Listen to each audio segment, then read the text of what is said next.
Welcome back, everyone. For more than on the final 100 days of the campaign, at this point, as we showed, this is a tight race, and there's more questions than answers at this point. And to help us get to some of those answers, we're joined by Republican strategist Alice Stewart. Alice was most recently press secretary for the Rick Santorum presidential campaign. She's also worked for Mike Huckabee's campaign in '08. Alice, thanks a lot for a few minutes. I really appreciate it. Hey, great to be here, Rich. Thanks for having me.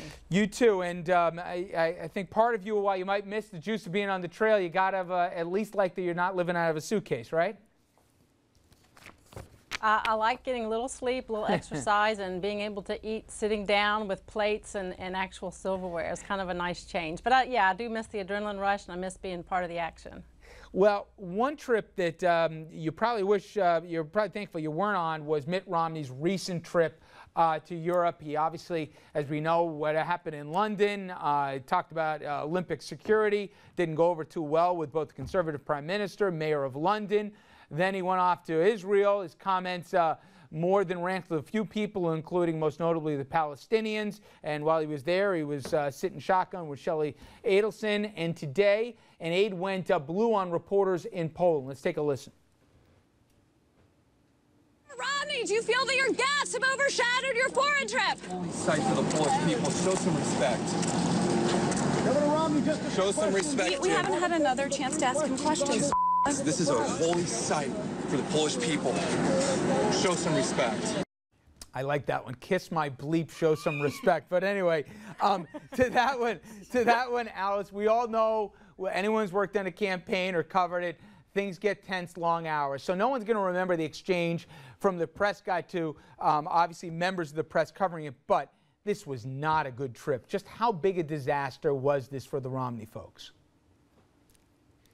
Well, I mean, you have to look at it in its overall totality. First of all, that exchange today, as you said, everyone's tired. The press is tired, the staff is tired, and they speak a similar language at the end of the day when everyone's tired. So, but the overall outcome of this trip was a success because having worked with Governor Huckabee in the governor's office, these foreign relationships are critical, and it's important to start building these relationships soon and reaffirming them often. And what the Romney campaign set out to do in this campaign, which is exactly what he did do. He reaffirmed his commitment with our strong allies in Great Britain, Israel, and Poland, and he reassured them that when he's elected president, they will have an ally in the White House. But also, he did stress the importance that they have together in terms of free enterprise, freedom, liberty, and these things are important to Americans and also important to these nations. Due respect, though, I don't think it was part of the agenda here that he'd get booed at a basically a rally by 70,000 people just saying his name, and that Cameron, for crying out loud, a conservative of his own right here, basically said, you know, thanks for the memories, Mitt. Next time, you know, don't bother. It was not how that thing was planned here that he criticized security at the Olympic Games. This trip did not go along script. Well, everywhere any candidate goes, and the same goes with the president, you're going to have protesters, you're going to have people speak out against it. But the critical thing is here is what happened behind closed doors with these foreign leaders and building relationships and reaffirming his commitment to them. And will this make a difference in November? I don't think so in terms of the negative press that's come out of this, simply because they're focusing on things that the average person isn't concerned about. Well, let's talk about things that, let's talk about things that the American public may. I hear you on Europe, but let's back stateside. I'm curious, you've been part of a couple of campaigns, more than that, but recently 2 presidential ones. How would you handle 2 issues that are not going away when Mitt Romney touches down? He's going to be asked more about tax rates now. He says he's not sure if he ever paid less than 13.9%. He's only released the 2010 taxes.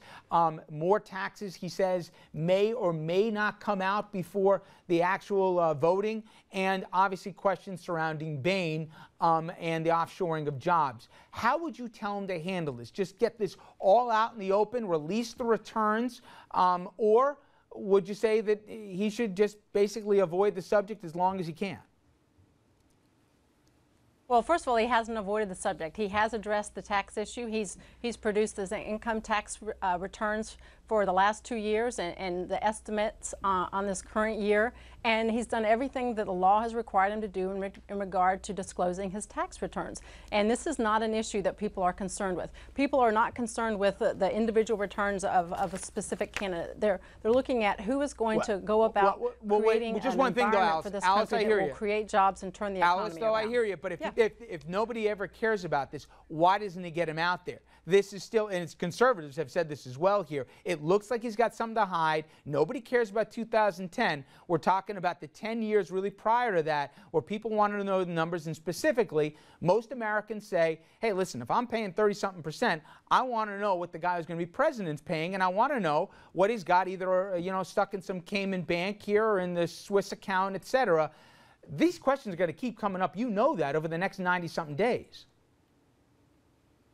Well, they may keep coming up by the Obama campaign and by liberals and the media, but the fact of the matter is that voters out there in Iowa and Pennsylvania and Rhode Island, New Hampshire, where a lot of your folks are watching, they're not concerned about that. They're concerned about jobs and the economy. And while the Democrats continue to whine about something that the voters aren't concerned with, where are Nancy Pelosi's tax returns? Where are Harry Reid's? What about Debbie Wasserman Schultz? If they want to sit there and whine about this for the president, let's see theirs. But they're not running for president. At the end of the day, people don't care about that. Exactly, but they need to quit whining about it in regard to Mitt Romney, because he's done everything the law has required him to do. And the best thing he can do when he gets back on American soil is exactly what he's doing. He's going out and hitting the key states, the battleground states, and talking about what the voters out there are concerned with, which is jobs and the economy. And Alice, that's why that he has the confidence of them to turn things around. Alice, you and I both know one thing's campaigns like is few distractions coming from certainly within their party or other candidates that are running for other offices or people making headlines. They like to have people staying on message. And there was a distraction certainly back stateside, and there got to be a little bit of a food fight over this as well. Michele Bachmann, who you know well, she not only went after, raised money on the fact, going after Huma Abedin, top aide to Secretary of State Hilary Clinton, linking her to Muslim Brotherhood. Now, forget what Democrats had to say. She was denounced on the floor of the Senate by Senator John McCain. The Speaker of the House, John Boehner, went after. Marco Rubio went after. Scott Brown. Ed Rollins, who was the former campaign manager of Bachmann, went after. Now there's about a half a dozen freshman Tea Party Republicans who are standing with Bachmann. Your perspective like this, where you've got an inter-party fight here going over people that they believe are going way over the line, what do you make out of this? Well, I think it's important for everyone that wants to play armchair quarterback on this to actually look at the full letter that was sent and look at this in its context. While I've heard nothing but great things about Hillary Clinton's assistant, whom I understand she's a wonderful person that works really hard at a thankless job and has done so for many years, the fact remains all that Congresswoman Bachmann did and her colleagues was asked a question about what kind of background search was done. That's all they did, and they weren't specifically trying to cause an international incident. Alice. But they just she raised the basically question. labeled her and she attached her name to the Muslim Brotherhood. And that's why John McCain and Speaker Boehner went to the floor and denounced it, calling it modern-day McCarthyism. I mean, you don't do that. She had zero evidence to do that. And I thought it was interesting who came to her defense. So for me, the fact that she still does that, again, her own campaign manager, Ed Rollins, called it shameless. I mean, you know this as well as I do. You don't say these things and malign these people, especially people who are working, as you said, for the American public here without a shred of evidence to do that. I mean, this is the Red Scare writ 2012. And I'm just curious, Republican against Republican, do you guys really need this in your life right now? Well, I can assure you that the Republicans and folks at the RNC aren't sitting around talking about this. What they're talking about is what is the most important right now in this, as we get 98 days into Election Day, and that is what we can do to put someone in the White House like Governor Romney that's going to help turn the economy around and create jobs. And this is nothing more to continue to call attention to ideas like this and topics like this is simply a distraction from what many people are concerned about is the failed policies of the Obama administration. And that's what this election is going to be about. This is a referendum on the policies of this president, which have created an economic tidal wave that is not getting any better. When we have unemployment at above 8% for more than 41 months, we have 23 million Americans out of work, and the GDP report last week at 1.5%. That's terrible, and the American people want to see things different, and they want to talk about that. They want to talk about who's going to get in the White House and change things around, and that's what the Republicans are talking about, and there's certainly consensus amongst Republicans that it's time to get someone in the White House that can turn that around.